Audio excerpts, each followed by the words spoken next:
T for promo में खुशामदीद जी। तो इस ड्रामा सीरीज सौतेली ममता की नए आने वाली एपिसोड में आप देखेंगे कि यासिर ने गलतफहमी फैलाकर मनाहिल और आतिफ का निकाह ऐन मौके पर रुकवा दिया। उनके जहनों में ऐसी चीज़ें डाली कि वो ऐन निकाह के वक्त सबके सामने इनकार करके चले गए, हालांकि सब उन्हें रोकते ही रहे। अली फिर तैश में आया और इसने दबंग ऐलान किया कि ये सब कुछ दानियाल की वजह से हो रहा है।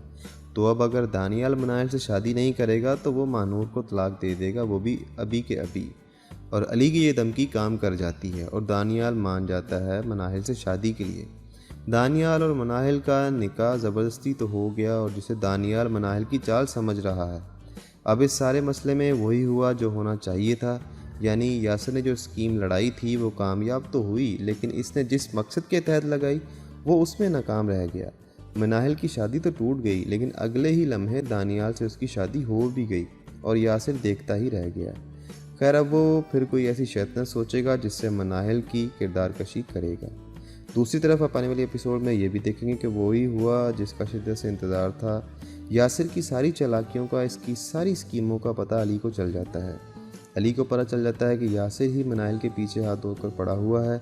इसी ने ही आतिफ के लोगों के जहनों में गलतफहमी डाली, और यही था जिसने दानियाल के जहन में गलतफहमियाँ डालकर उसकी शादी रुकवाई। अली पकड़ता है फिर यासिर को उसके माँ बाप के सामने ही, और उसे कहता है कि तुमने मेरी बहन की ज़िंदगी ख़राब करके रख दी है, मैं तुम्हें छोड़ूंगा नहीं। क्या अब अली यासिर को इसके कैफरे किरदार तक पहुंचा कर ही सब दम लेगा?